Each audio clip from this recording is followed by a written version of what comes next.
Bueno, en primer lugar, un saludo para usted, docente. El día de hoy vamos a presentar lo que viene a ser nuestro trabajo de la aplicación del test de formación de conceptos de Hansman y Casani, basado en un caso clínico. Quien les habla es la alumna Valeria Molina Pisconte y voy a empezar con la introducción del caso. El pensamiento se puede entender como un proceso intelectual que deriva de la razón y se elabora en la mente, y de ello parte un orden racional. Entonces se va a formar a lo largo del tiempo en un proceso de maduración y se va a dirigir a resolver disfunciones.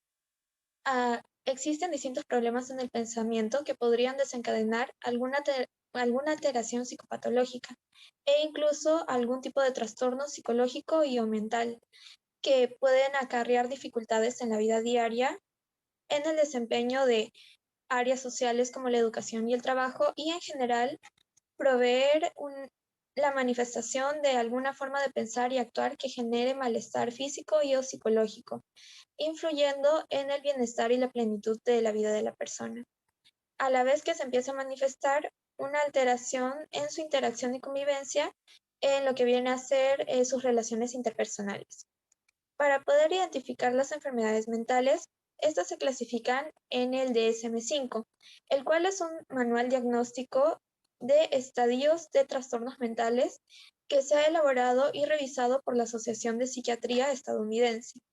Asimismo, se tiene el CIE-10, que es la clasificación internacional de las enfermedades según la OMS. Estos trastornos de pensamiento son las alteraciones psicológicas y su principal síntoma es una alteración cognitiva y, como consecuencia, provoca una disfunción de la comunicación, así como en el pensamiento y el lenguaje. Los autores e investigadores de este trastorno, Maslow y Bleuler, mencionan que la esquizofrenia se considera que es provocado por la combinación de alucinaciones, delirios, y otros trastornos propios del pensamiento y del comportamiento. El trastorno entonces inicia desde el pensamiento, se manifiesta en el comportamiento y va a afectar las emociones, así como generando un lenguaje incoherente con una capacidad intelectual deficiente. Ello se da en condiciones neuropsiquiátricas. Se inicia con la psicosis. Estos pacientes presentan un deterioro de la memoria verbal y espacial. A fin de profundizar en la temática presentada, se va a realizar la aplicación del test de Hansman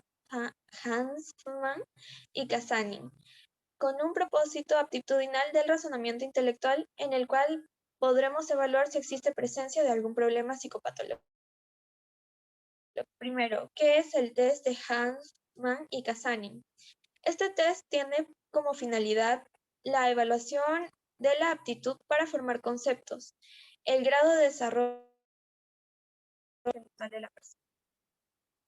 La utilización de esta prueba es importante e interesante en el estudio y diagnóstico del pensamiento psicopatológico, pues principalmente en la esquizofrenia, la psicosis y la neurosis, para detectarlo y evitar su progresión. Esta formación de conceptos está ligada íntimamente al pensamiento y a una función intelectual variable. Les paso con mi siguiente compañera. Continuando con la exposición, tenemos el punto de lo que es la creación del test de Hanfman y Casani. Bueno, este test fue desarrollado por Hanfman, Casani y Lev Vygotsky por el año 1942, posterior a la Segunda Guerra Mundial, y tuvo sus bases principales en los trabajos de Helm y Goldstein. Bueno, este test está orientado en lo que es evaluar la capacidad de pensar en conceptos abstractos. En un principio, Vygotsky postuló este test por su interés con respecto a las alteraciones del pensamiento, haciendo de esta manera un énfasis en lo que es la relación con la esquizofrenia. Y este interés fue compartido por Hanfman y Casani. Para su aplicación, este test consta de 22 bloques de distintos color, tamaño, forma y altura. donde en la base de cada uno de estos hay una palabra sin sentido, el cual va a servir para poder designar el grupo de bloque por sus dimensiones de superficie y altura. Es un test vygotskiano y su nombre original completo es test de Vygotsky, Anfman y Casani. La ventaja de esta prueba es que es manipulativa, lo que evita los inconvenientes que suele tener pues, los instrumentos verbales de formación de conceptos, los cuales pueden contaminar el proceso psicológico puro con variables lingüísticas. Para los profesionales de la salud mental, con conceptos se refiere a aquellas categorías mentales que las personas utilizan para poder estructurar y clasificar de acuerdo a lo que son las propiedades que presentan los elementos en su entorno. El concepto, a su vez, puede ser comprendido como un aspecto lógico del pensamiento, ya que abstrae los atributos que manifiestan los objetos, situaciones o eventos y el parentesco que éstas comparten. Le doy paso a mi compañera.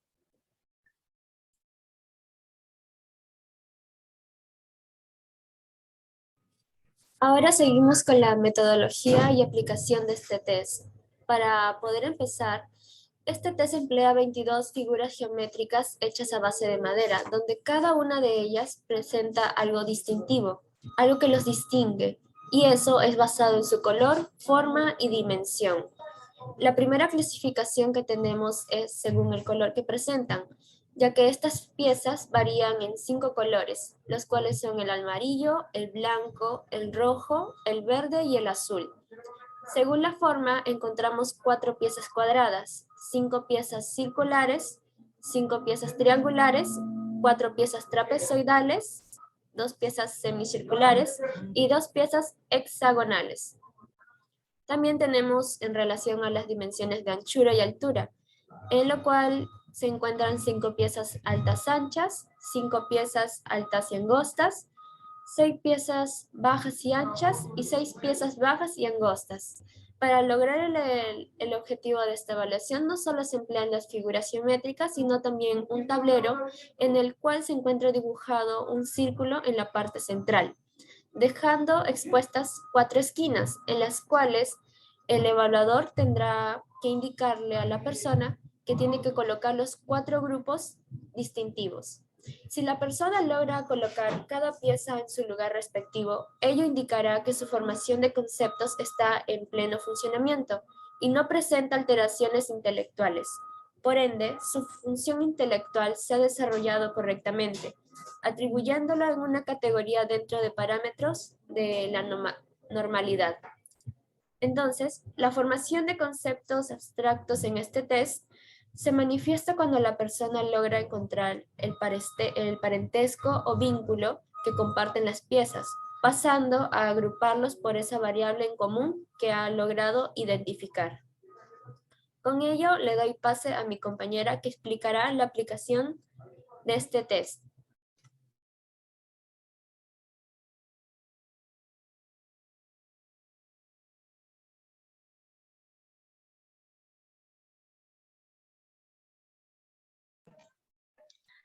Buenas tardes, docente. Quien les habla es la alumna Acosta Torres Emery Denise. En esta oportunidad les voy a hablar sobre el caso clínico que nos tocó, en este caso, desarrollar en nuestro informe. Bueno, para este punto consideramos a una estudiante universitaria de 22 años de edad, nacida en Guadalupe, en el departamento de Ica, quien se identifica como María Elena Beliz Muñoz.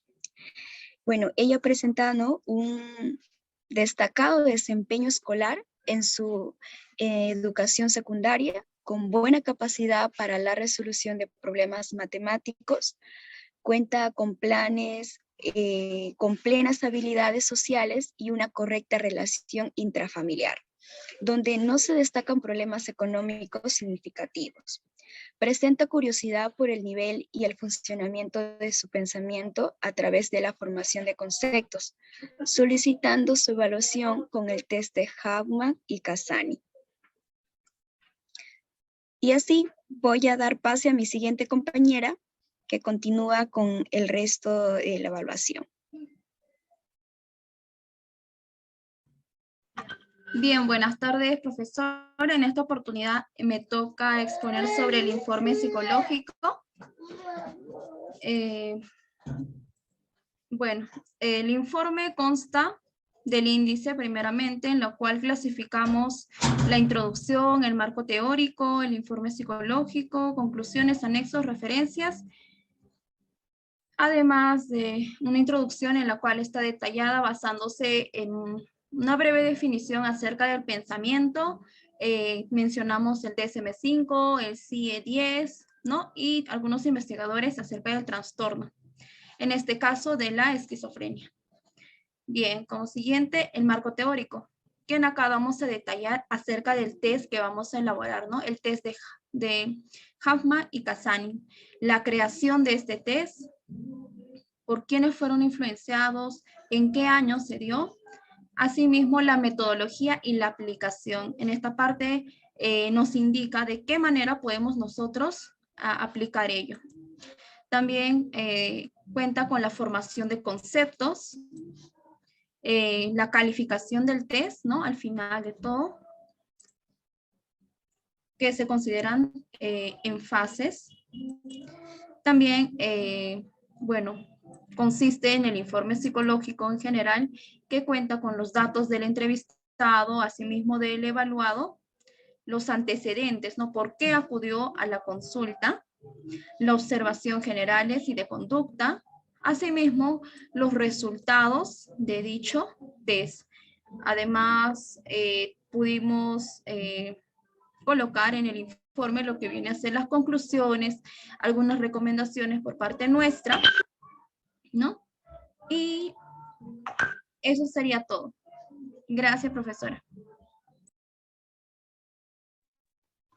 Buenas tardes, profesora. Quien le habla es Moquilla Sajayo Abigail, y por consiguiente daré a conocer cuáles son las conclusiones sobre nuestro informe a considerar. Para ello hemos destacado algunas ideas principales a modo de conclusiones sobre el informe de Gassman y Casani.